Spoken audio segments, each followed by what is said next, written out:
Please be sure to give us a like and subscribe to our channel. Your new Pura 4XT is ready to go right out of the box. All you need is the power supply and the robot itself. Make sure that you place the power supply 10 to 12 feet away from the pool and plug the power cord going from the power supply to the robot into the front of the power supply.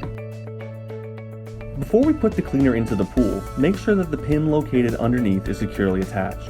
This pin sets the angle of the axles on the cleaner, ensuring that the robot will cover the maximum amount of area at the bottom of your pool.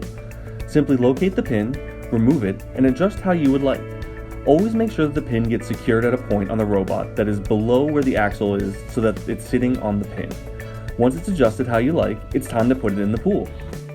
Grab the robot by the handle and start to submerge, getting rid of air bubbles.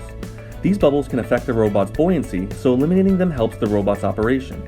Once they are gone, the robot will sink to the bottom of the pool. At this time, also make sure that there is enough of the cable in the pool so that the robot can move and operate efficiently, but not enough to risk tangling. With the robot now ready to go and already in the water, it's time to plug in the power supply to a regular GCI outlet with the cord going to the robot already connected to the front of the power supply. You can now press the circular button located in the middle of the controls. By default, the large pool selection should come on, but if you had a smaller pool, you could press the select button to drop it down. The Pura 4XT also has the ability to run past the typical cleaning cycle.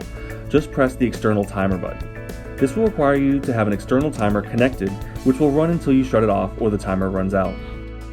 The pool cleaner is now running its cycle and vacuuming up all the debris in your pool. The Aquabot Pura 4XT provides optimal pool water mixing, helping to reduce chemicals needed, resulting in a healthier clean. This robot utilizes a swivel cord to alleviate any chance of a tangle and cleans an average-sized pool in just under 2 hours.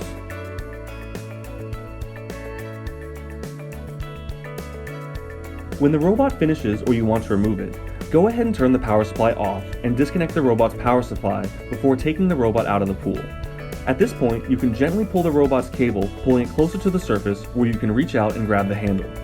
Pick up the robot out of the water, allowing time for the water to drain out and back into the pool, causing the robot to become lighter. To access the robot's filter basket, find the 2 tabs located on top of the cleaner. Go ahead and depress them while grabbing the side handles and firmly remove the entire top of the robot. Inside you will find the filter basket. Just lift it right out from where it is sitting. On one side of the top of the basket is another tab that you can press down and open the lid on the basket. Depending on how much debris is in the basket, you may want to rinse it off, preferably away from the pool area. When it comes time to put the basket back in the robot, there's no need to worry, because with the lid side up it actually fits back in either direction. Just make sure that it's not upside down. In putting the top of the robot back on, you will find that there is only one way to accomplish this, as the tabs only align in one direction. If you don't see how they fit, just flip it around and try the other way. It should pop right back in easily for the next cleaning cycle. The Aquabot Pura 4XT works best for above ground pools and small in-ground pools. Its top loading filter bag filters down to 2 microns while cleaning vinyl, gunite, fiberglass, and tile in as little as 1 to 2 hours. The robot has a 2-year bumper-to-bumper warranty included as well. Visit our website at the link in the description below to find out more and to purchase. Thanks for watching.